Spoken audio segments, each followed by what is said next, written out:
اللهم إني أسألك علما نافعا ورزقا طيبا وعملا متقبلا. السلام علیکم ورحمۃ اللہ وبرکاتہ۔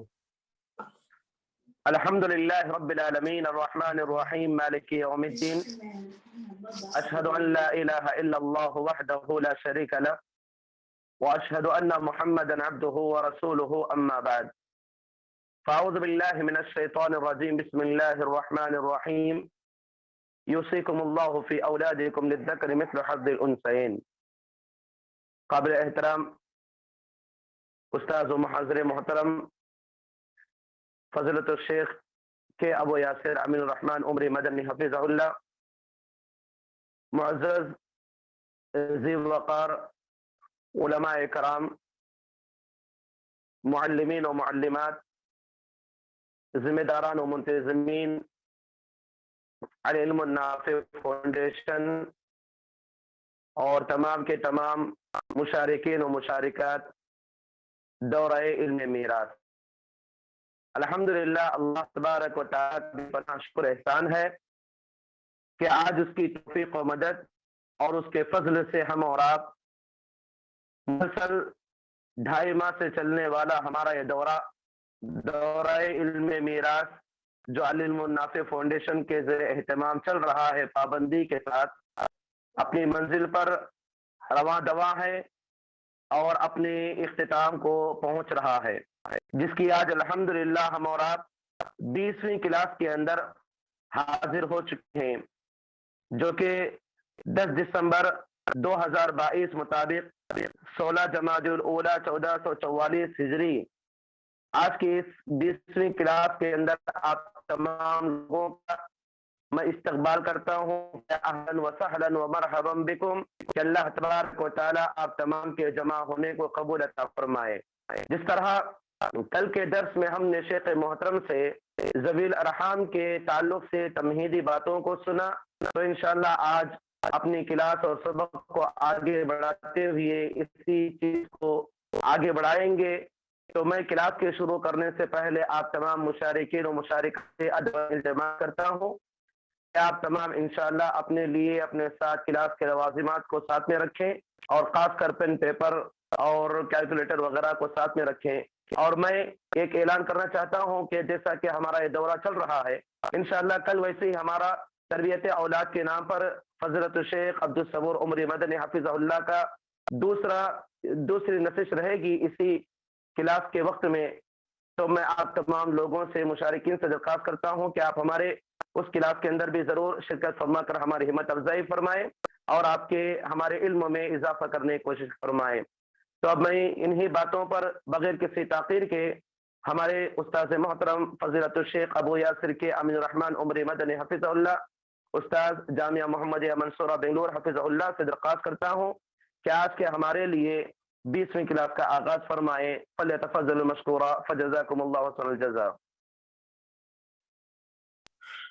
بسم اللہ الرحمن الرحیم، الحمد للہ رب العالمین، والصلاة والسلام علی اشرف الانبیاء وافضل المرسلین وعلی آلہ وصحبہ اجمعین ومن تبعہم بإحسان الی یوم الدین، اما بعد۔ محترم مشارکین، کہ اللہ تعالیٰ کا بڑا فضل و احسان ہے کہ ہم پھر اس کورس علم میراث میں جمع ہوئے ہیں، اور آپ تمام مشارکین جو روز اول ہی سے باقاعدہ پابندی کے ساتھ ان کلاسوں میں شریک ہو رہے ہیں، ان تمام کا میں استقبال کرتا ہوں اور مبارکبادی بھی پیش کرتا ہوں، اور یہ بھی بتا دینا چاہتا ہوں کہ ہمارا یہ جو درس ہے آج کا، وہ ہمارا آخری درس ہے۔ اس کے بعد انشاءاللہ ایک مرتبہ ریویژن ہوگا، سارے دروس ہم نے شروع سے پڑھے ہیں، اس پر ایک نظر طائرانہ نظر ہم ڈال لیں گے۔ اس کے بعد انشاءاللہ امتحان ہوگا۔ تو آج جو ہم سبق پڑھنے جا رہے ہیں وہ مناسخہ ہے۔ قبل اس کے کہ میں اس تعلق سے گفتگو کروں، کل ہم لوگوں نے رد کا جو چوتھا ضابطہ تھا اس کو بھی ہم نے سمجھا بخوبی الحمدللہ، اور اسی طرح ذوی الارحام کی قسم اور اس کی تعریف اور اس کے جو اصناف ہیں، کون کون ذوی الارحام ہو سکتے ہیں، یہ تفصیلات بھی ہم نے پڑھی ہیں۔ اور ہم نے بتایا کہ رشتہ دار جو علم میراث سے متعلق ہیں وہ کل 3 قسم کے ہیں۔ پہلی قسم ذوی الفروض کی ہے، یعنی اصحاب فرائض کی ہے، وہ مرد اور خواتین جن کے حصے قرآن و حدیث میں متعین ہے، جو مردوں میں 4 عورتوں میں 8 ہے۔ پھر اس کے بعد عصبات ہیں۔ عصبہ کی فہرست میں ہم نے پڑھا کہ وہ کل 12 ہیں، جو 4 جہتوں پر مشتمل ہیں، اور ان کے لیے دلیل عبداللہ بن عباس رضی اللہ عنہما کی جو حدیث ہے، متفق علیہ حدیث ہے، کہ اللہ کے نبی صلی اللہ علیہ وسلم نے فرمایا الحق الفرائض باہلها، کہ جو حصے متعین ہیں وہ حصے داروں سے جوڑ دو، فما بقی فهو لأولی رجل ذکر، اور جو باقی رہ جائے وہ کسی قریبی مرد کو ہے۔ تو اصحاب فرائض ہوں، عصبہ ہوں، یہی عام طور پر مسائل ہوتے ہیں۔ کہیں کہیں ایسا ہوتا بھی ہے کہ ایک شخص کی وفات ہو جائے، اصحاب فرائض بھی کوئی نہ ہوں، عصبات میں سے بھی کوئی نہ ہوں، یا اگر ہوں تو صرف میاں بیوی ہوں، تو ایسی صورت میں جو دوسرے رشتہ دار ہیں ذوی الارحام کے، کیونکہ اللہ کے نبی نے فرمایا کہ وَمَن تَرَكَ مَالًا فَلِوَرَثَتِهِ، جو آدمی مال چھوڑ جائے تو وہ اس کے وارثین کے لیے ہے۔ تو وارثین میں اصحاب فرائض ہیں، پھر اس کے بعد عصبہ ہیں،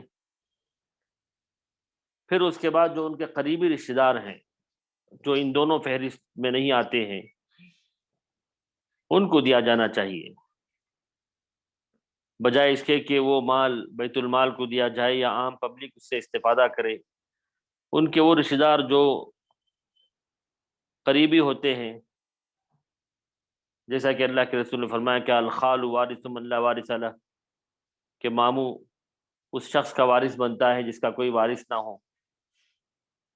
اور اللہ تعالیٰ نے بھی فرمایا وَأُولُو الْأَرْحَامِ بَعْضُهُمْ أَوْلَىٰ بِبَعْضٍ فِي کتاب اللہ، کہ رشتہ دار ایک دوسرے کے زیادہ حق کا حق رکھتے ہیں۔ تو اس میں ہم نے ذوی الارحام کی قسمیں ہم نے پڑھی، وہ بھی 4 قسم کے ہوتے ہیں جو میت کی طرف منسوب ہوں۔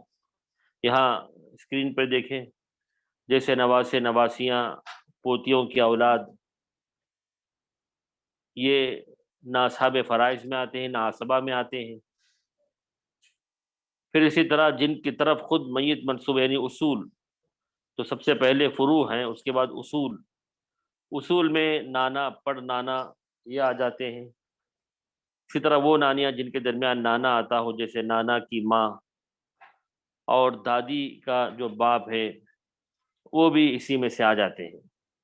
تو یہ فروع اور اصول ہوئے۔ پھر جو میت کے ماں باپ کی طرف جو منسوب ہوتے ہیں، جیسے بھانجے، بھانجیاں اور ان کے اولاد، بہنیں چاہے سگی ہوں یا باپ شریک ہوں یا ماں شریک ہوں، یہ عصبہ، یہ اصحاب فرائض میں اور عصبہ میں آتے ہیں۔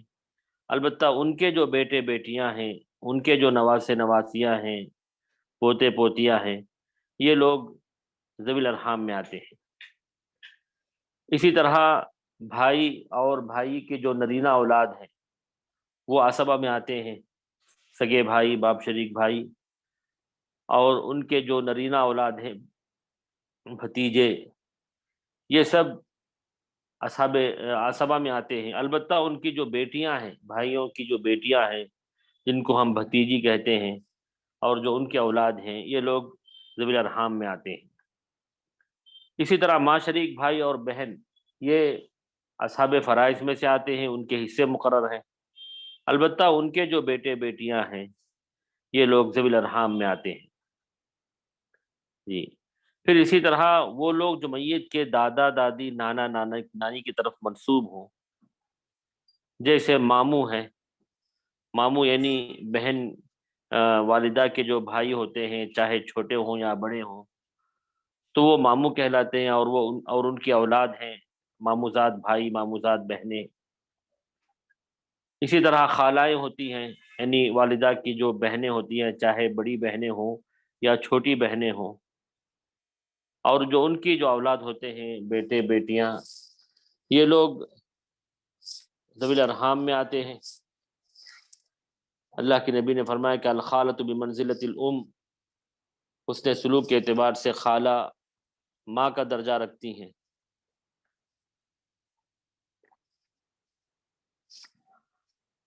اسی طرح پھوپھیاں، یہ ماموں اور خالہ، یہ ماں کی طرف سے رشتہ ہوتے ہیں ان کا۔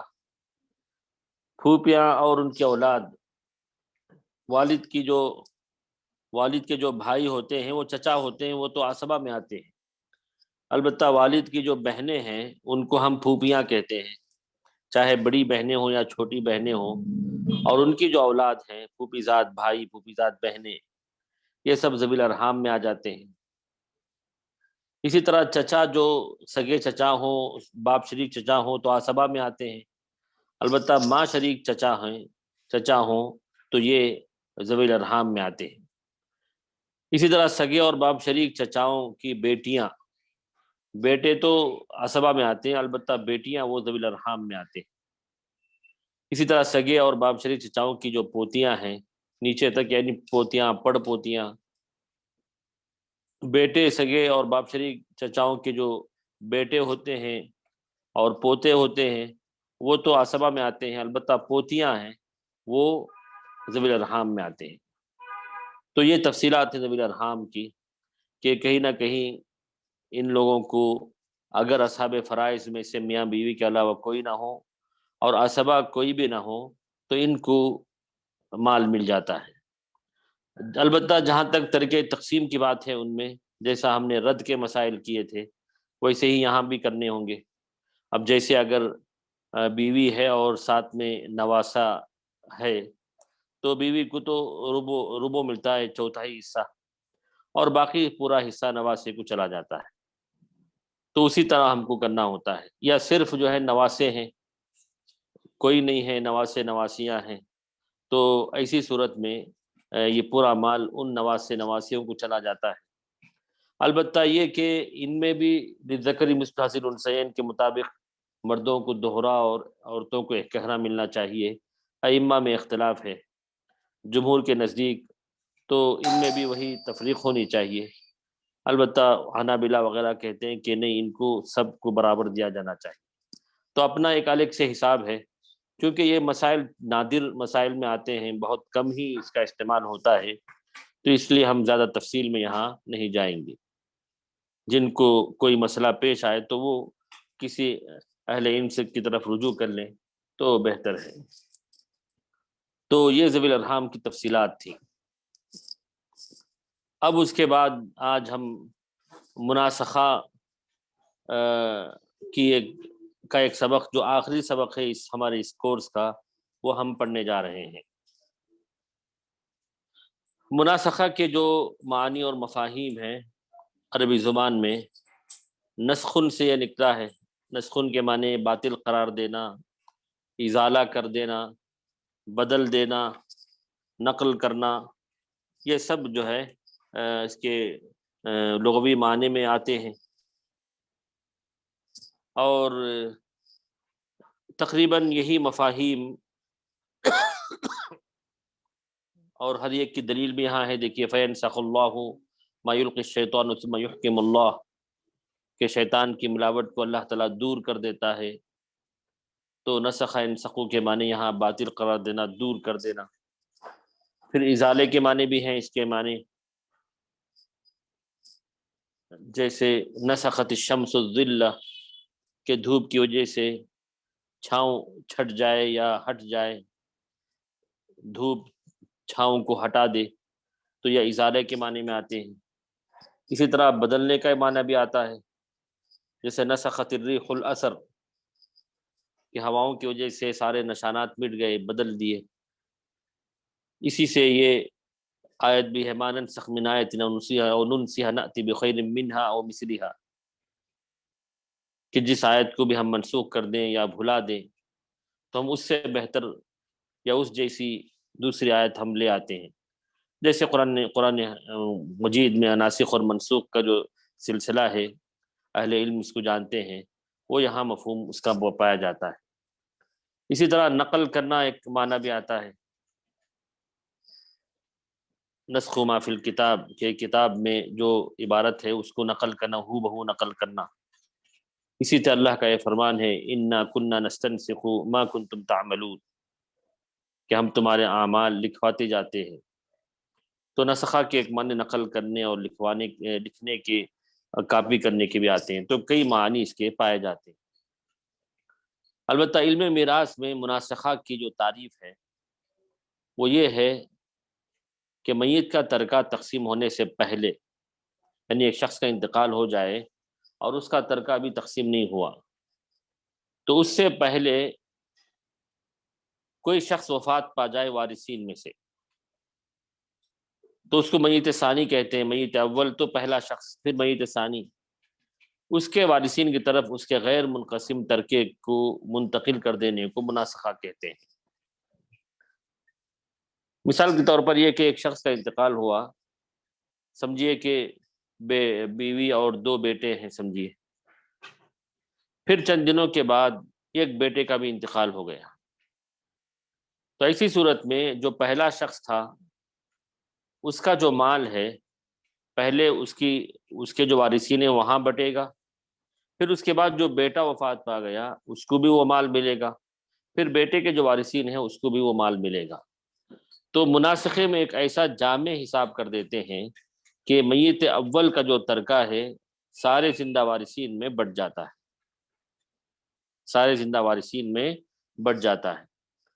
جیسے کہ آپ نے سنا ہوگا کہ کئی بڑے شہروں میں یا کہیں بھی دادا کی پراپرٹی ابھی بھی باقی ہے تقسیم ہوئے بغیر، یا نانا کی کوئی پراپرٹی ابھی بھی باقی ہے، جبکہ جو ہے کئی جنریشن اور کئی نسلیں جو ہے گزر جاتی ہیں، وہ جائیداد تقسیم نہیں ہوتی، 60 سال 50 سال ہو گئے ہوتے ہیں۔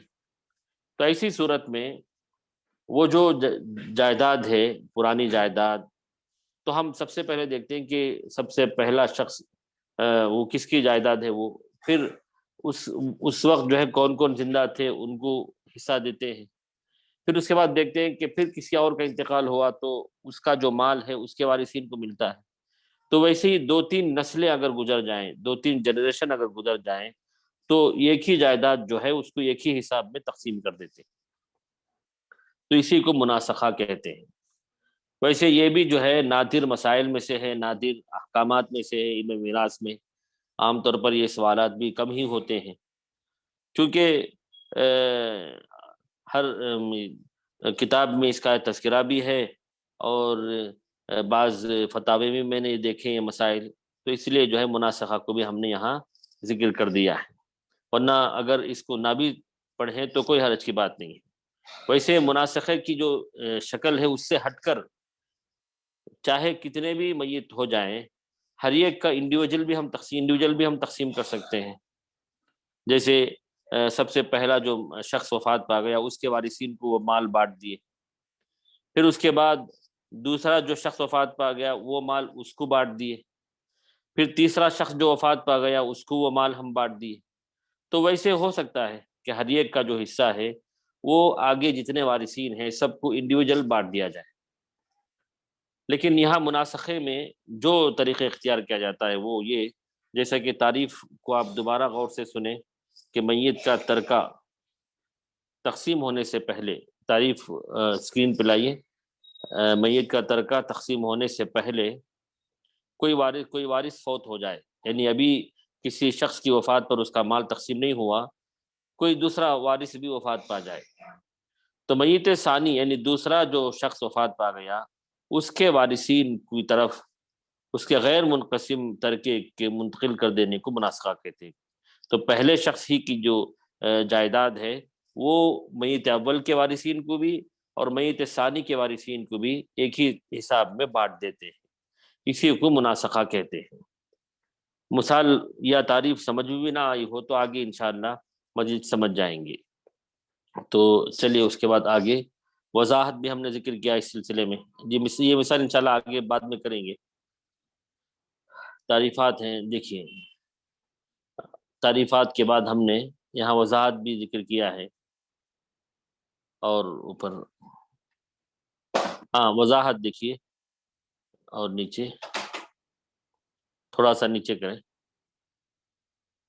نہیں اوپر میت اول کے بعد جبکہ اس کا ترکہ تقسیم نہ ہوا ہو، یعنی ایک آدمی کا انتقال ہوا ترکہ تقسیم نہ ہوا ہو، اگر وارثین پے در پہ مرنے لگیں تو مناسخے کا ایک جامع ضابطہ اختیار کیا جاتا ہے کہ تمام زندہ وارثوں پر میت اول اور دیگر وارثین جو وفات پا چکے ہیں ان کا غیر منقسم ترکہ بیک وقت تقسیم ہو جاتا ہے۔ تو یہی مناسخہ ہے، اس کی وضاحت ہے۔ اب اس کی 3 حالتیں ہیں، مناسخے کی 3 حالتیں ہیں۔ پہلی حالت کہ اگر بعد میں مرنے والوں کے وارثین وہی ہوں جو میت اول کے تھے اور طریق تقسیم بھی ایک ہی انداز کا ہو تو اس کی یہ کل 3 صورتیں ہو سکتی ہیں، یعنی ایک شخص وفات پا گیا اور اس کے وارثین بھی وہی ہیں اور طریق تقسیم بھی وہی ہے، تو ایسی صورت میں اس کی 3 مثالیں ہو سکتی ہیں۔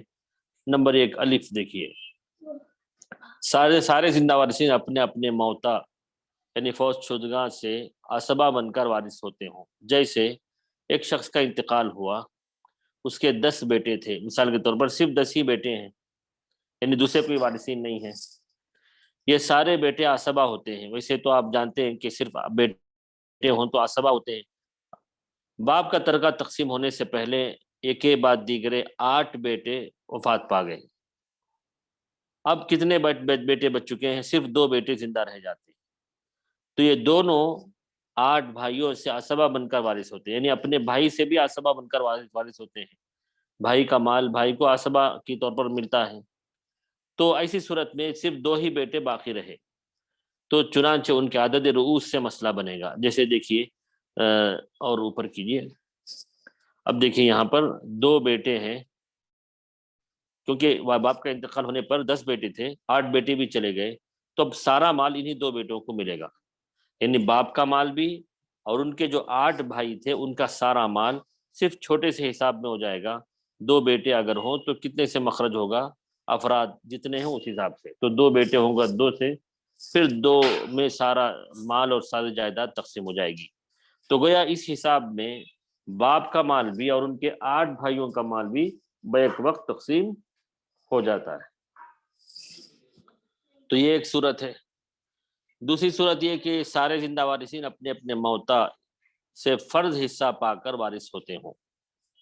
جیسے دیکھیے ایک شخص کا انتقال ہوا، اس نے اپنے پیچھے صرف 3 بیٹیاں اور 4 بیٹیاں 3 بیٹے اور 4 بیٹیاں چھوڑی۔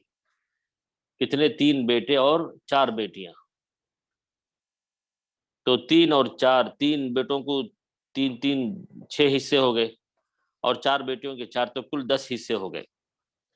لیکن باپ کا ترکہ تقسیم ہونے سے پہلے 1 بیٹی اور 3 بیٹے پے در پہ وفات پا گئے، یعنی 1 بیٹی کا بھی انتقال ہو گیا، 3 بیٹے بھی چلے گئے، اب کتنے رہ گئے؟ اب صرف 3 بیٹیاں زندہ رہ جاتی ہیں، تو 3 بیٹیوں کو کتنا ملتا ہے؟ 2 ثلث، 2 تہائی، اور باقی 1 حصہ انہی پر رد ہو جاتا ہے، باقی انہی پر رد ہو جاتا ہے۔ جیسے ہم نے رد کا پہلا ضابطہ پڑھا تھا کہ اگر میاں بیوی نہ رہیں اور من یرد والے ایک ہی جنس کے ہوں تو عدد رؤوس ہی مخرج بن جاتا ہے۔ تو اس کی مثال آگے ہے، دیکھیے اگلے صفحے میں ہم نے مثال لکھا، دیکھیے 3 بیٹیاں ہیں، تو ایسا ہم مثال کرتے ہیں، تو ثلثان دے 3 سے مخرج بنائیں، 2 حصہ دے کر پھر 1 حصہ بھی انہی کو دے دیں، یا ہم تین ہی کو مخرج بنا کر تین بیٹوں کو مخرج بنا کر تین حصے ان کو دے دیں۔ تو دیکھیے باپ کا انتقال ہوا، تین بیٹے اور چار بیٹیاں تھیں، بقیہ تین بیٹے اور ایک بیٹی کا بھی انتقال ہو گیا، تو اب جو بیٹیاں رہ گئیں صرف تین بیٹیاں، تو تین سے حساب کر کے تینوں حصے ان کو دے دیں گے۔ تو پہلی مثال میں سارے عصبہ تھے اور دوسری مثال میں اصحاب فرائض بھی۔ اب تیسری مثال دیکھیے، سارے زندہ وارثین، اور ذرا نیچے کیجیے، سارے زندہ وارثین اپنے اپنے موتا سے فرض اور تعصیب کے ذریعے وارث ہوتے ہیں، یعنی اصحاب فرائض بھی ہوتے ہیں اور عصبہ بھی ہوتے ہیں۔ جیسے ایک شخص کا انتقال ہوا تو اس نے اپنے پیچھے اس نے 5 اخیافی یعنی ماں شریک بھائیوں کو چھوڑا، یعنی ماں شریک بھائی 5 ہیں، اور یہی اس کے چچا زاد بھائی بھی ہیں، یعنی یہی 5 آدمی ایک رشتے میں وہ ماں شریک بھائی ہوتے ہیں اور دوسرے رشتے میں وہ چچا زاد بھائی بھی ہیں۔ ماں شریک بھائی ہو تو اصحاب فرائض ہوتے ہیں، تو ان کا حصہ ثلث ہے، اور اگر چچا زاد بھائی ہوں تو عصبہ ہوتے ہیں۔ تو ایک ہی قسم کے لوگ اصحاب فرائض بھی ہیں اور عصبہ بھی ہیں، ہوتا ہے ایسے۔ پھر وہ پے در پہ وفات پانے لگے، یہاں تک کہ صرف 2 ماں شریک بھائی رہ جاتے ہیں، ان کو اخیافی بھائی بھی بولتے ہیں۔ تو اخیافی بھائی ماں شریک بھائیوں کو فرض حصہ ثلث ملتا ہے، اور ساتھ ساتھ چونکہ وہ چچا زاد بھائی بھی ہیں، وہ عصبہ بھی ہوتے ہیں، اس لیے ان کو عصبہ ہونے کی وجہ سے باقی ملے گا۔ دیکھیے 2 ماں شریک بھائی ہیں تو ان کو ثلث ملتا ہے 1/3، اور وہ چچا زاد بھائی بھی ہیں، وہ جو 2 بھائی ہیں تو وہ عصبہ بھی ہوتے ہیں۔ تو 3 میں سے ایک حصہ اصحاب فرائض ہونے کے اعتبار سے اور 2 حصے عصبہ ہونے کی وجہ سے ان کو مل گئے۔ تو دیکھیے یہ یہاں ایک نہیں کئی میت ہو گئے۔ تو یہی مناسخے کی ایک شکل ہے کہ مختصر ہی حساب آپ کا ہو جاتا ہے، آخر جب تقسیم کرنے کا وقت آتا ہے تو دیکھیں کون کون زندہ ہے، تو اس وقت ان کا حصہ بٹ جاتا ہے جی۔ تو یہ جو ہے مناسخے کی پہلی قسم ہے، پہلی حالت ہے۔ دوسری حالت مناسخے کی، تقسیم ترکہ سے پہلے اگر کوئی وارث وفات پا جائے اور میت ثانی یا میت ثالث کے وارثین سب اسی سے وارث ہوتے ہوں، یعنی میت اول کے بعد سارے موتا اسی کے وارث ہوں، اس کی مثال بھی آگے ہم دیں گے انشاءاللہ۔ پھر تیسری قسم مناسخے کی تیسری حالت یہ ہے کہ میت ثانی کے وارثین یا تو میت اول کے وارثین ہی ہوتے ہیں، البتہ وراثت کی نوعیت بدل جاتی ہو، یا کوئی دوسرے وارث ان کے ساتھ وارث ہوتے ہوں، یا ایسا کوئی شخص وفات پا جائے جو میت اول کے وارثین میں سے نہ ہو۔ تو یہ 2 حالتیں ہیں، تو 2 حالتوں کو ہم آگے چل کر مثالوں سے ہم سمجھ پائیں گے۔ اس کے بعد طریقہ تقسیم ہے، تو طریقہ تقسیم کو اتنی تفصیل پڑھنے کے بجائے ہم کوئی مثال کر لیتے ہیں، اور آگے آئیے، اور آگے ہاں یہ ایک مثال ہم کرتے ہیں یہاں پر، تو آپ بورڈ پہ مثال لکھیے اسکرین پہ۔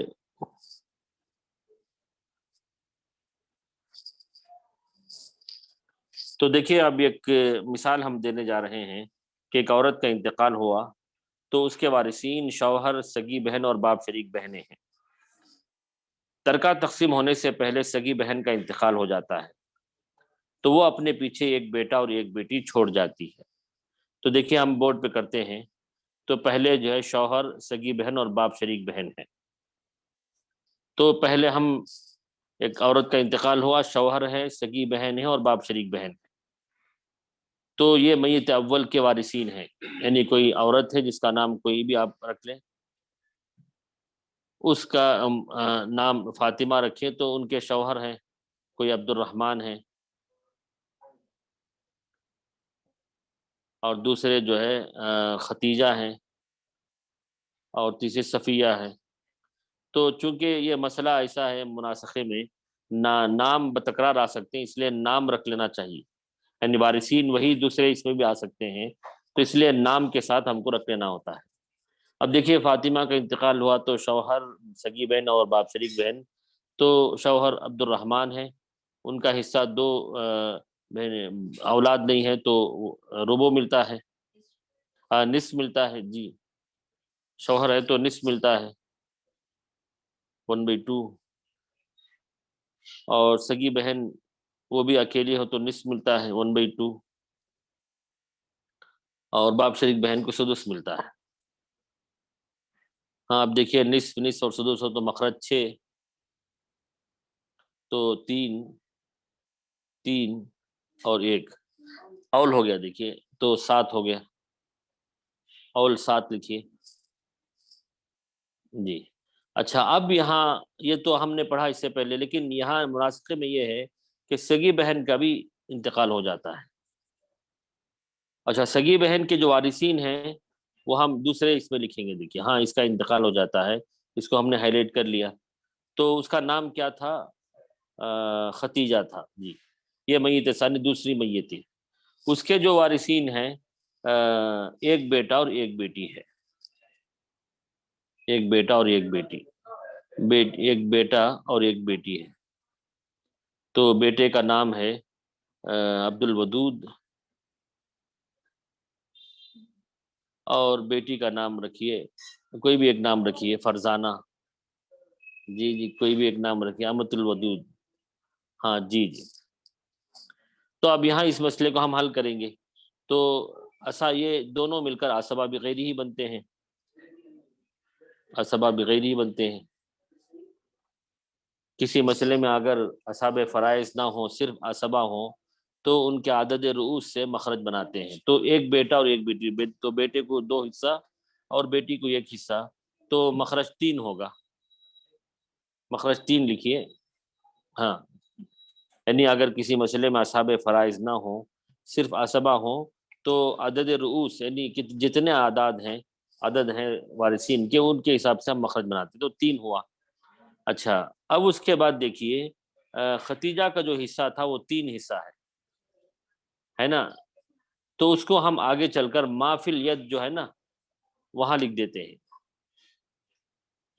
تو ما فی الید کا مطلب دوسری میت، ما فی الید المیت الثانی، تو دوسری میت کے پاس جو حصہ تھا وہ 3۔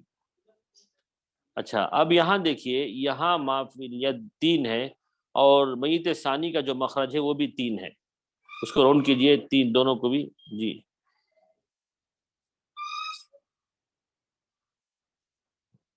ہاں یہ بھی مخرج 3 ہے اور یہاں بھی 3 ہے،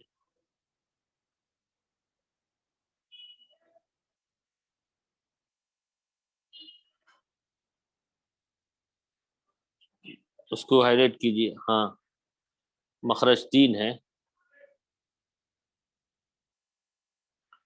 ہاں تو اب یہاں دیکھیے کل حصے جو ہیں 7 حصے تھے، اول آ گیا تھا، تو 7 میں سے پہلے میت اول کے شوہر کو 3 حصے، پھر باپ شریک بہن کو 1 حصہ، پھر جو میت ثانی جو ختیجہ ہیں ان کے جو 3 حصے ہیں یہاں بڑھ گئے، دیکھیے بیٹے کو 1 حصہ اور بیٹی کو 1 حصہ، تو ہم کو ایک جدول بنانا ہوگا، یعنی ایک حساب کر سب کا حصہ بتانے کے لیے ایک بورڈ میں ہم کو نام کے ساتھ ہر ایک کا حصہ لکھنا ہوگا۔ اب لکھیے کہیں پر، پہلے عبد الرحمن کا حصہ لکھیے، یہاں کہیں لکھیے، کہاں لکھیں گے عبد الرحمن، ایک جدول بنائیے، ہاں جی جی، عبد الرحمن کے حصے 3 ہیں، پھر صفیہ کا حصہ 1 ہے، 1 حصہ ملا، پھر عبد الودود کو 2 حصے، اور امت الودود کو 2 حصے، ہاں یہ ایک حصہ، امت الودود کا 1 حصہ ہے نا، ہاں تو ٹوٹل کتنا ہوا 3 + 1 4 4 + 2 6 6 + 1 7، تو ٹوٹل 7 حصے آ گئے، دیکھیے 7 حصہ جو اول میں آیا ہے وہی 7 حصے سب میں بڑھ گئے، یعنی میت اول جو فاطمہ ہے اس کے وارثین بھی، اور میت ثانی جو ختیجہ ہے اس کے وارثین میں بھی ایک ہی حساب میں سب مسئلہ بڑھ گیا، تو اس کو کہتے ہیں مناسخہ، کہ ایک ایسا جامع مسئلہ بنایا جاتا ہے جس میں میت اول میت ثانی سب وارثین کو برابر حصہ مل جاتا ہے۔ جی جی، تو یہ جدول ہے یہ، تو یہ ایک مثال ہوئی، یہ بالکل آسان مثال ہے کیونکہ میت ثانی کا جو حصہ ہے وہ برابر 3 ہے اور مخرج بھی 3 ہے۔ ایک اور مثال ہم کریں گے، وہ کچھ اور آگے بڑھنا پڑتا ہے۔ تو کیا یہ مثال آپ لوگوں کو سمجھ میں آئی ہے؟ تو پہلے ہم ایک اسٹڈی کر لیتے ہیں کہ مناسخے میں کوئی کسی کو کوئی دشواری ہے، یا آگے اور کچھ مثالیں ہم دیں گے اس سے مزید آپ سمجھ سکتے ہیں۔ تو مشارکین سے سوال ہے کہ کیا یہ مسئلہ سمجھ میں آیا ہے؟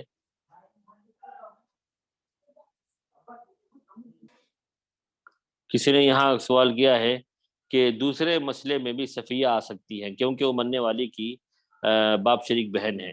دیکھیے دوسرے میت میں جو ان کی اولاد ہیں، بیٹے بیٹیاں، تو ایسی صورت میں باپ شریک بہن کا کوئی حصہ ہے ہی نہیں، تو اس لیے وہاں ان کو داخل کیا ہے نہیں کیا گیا ہے۔ تو الحمدللہ رسپانس یہ ملا کہ اکثر لوگوں نے اس کو سمجھا ہے۔ اب ہم دوسری ایک مثال کرتے ہیں، یہ انشاءاللہ سمجھنے کی کوشش کریں، اور بھی کچھ بڑھ کر ہے یہ۔ اب یہ دوسری مثال لکھیے، بیوی، ہاں مناسخی کی مثال تعریف دہرانے کی بات کہہ رہے ہیں کہ مناسخی کی تعریف یہ ہے کہ ایک شخص کی وفات ہو جائے، کئی سالوں تک اس کی پراپرٹی اگر تقسیم نہ ہو تو کوئی جو وارث بنتے ہیں وہ بھی انتقال کر جاتے ہیں۔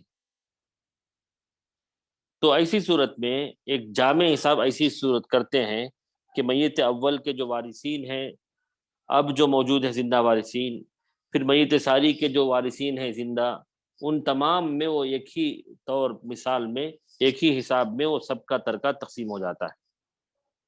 اب مثال طور پر سمجھیے کہ ایک شخص عبد الرحمن ہیں، ان کی وفات ہو گئی 2000 میں، ان کی بیوی اور 2 بیٹے اور 2 بیٹیاں تھے سمجھیے۔ ابھی پراپرٹی تقسیم نہیں ہوئی کہ 2005 میں ایک بیٹے کا انتقال ہو گیا، سمجھ میں آیا نا؟ تو عبد الرحمن کا جو انتقال ہوا 2000 میں، ایک بیوی 2 بیٹے اور 2 بیٹیاں تھیں۔ تو پھر 2005 میں ایک بیٹے کا بھی انتقال ہو گیا، اور وہ بیٹا شادی شدہ ہے، بیوی بچے ہیں اس کے۔ تو عبد الرحمن جو میت اول ہے اس کی پراپرٹی کا ایک ایسا حساب کرتے ہیں کہ ان کے جو وارثین اب زندہ ہیں، ان کی بیوی اور ایک بیٹا اور 2 بیٹیاں، اس کے علاوہ میت ثانی جو ان کا ایک بیٹا انتقال کیا، ان کی بیوی اور ان کے بچے اور ان کی جو والدہ ہیں، وہ سب کو ایک ہی ساتھ وہ پراپرٹی بٹ جاتی ہے۔ وہی حساب ہم یہاں کر رہے ہیں مناسخے میں۔ دیکھیے ایک اور مثال کرتے ہیں تو سمجھ میں آ گیا ہوگا شاید۔ جی، اب اس کے بعد دیکھیے بیوی، سگی بہن، باپ شریک بہن اور چچا، یہ جو ہے میت اول کے وارثین ہیں۔ ان کا نام بھی آپ رکھ لیں یہاں پر عبد الرحمن، اور اس کے بعد بیوی نام لکھ لیں وہاں پر صفیہ، جی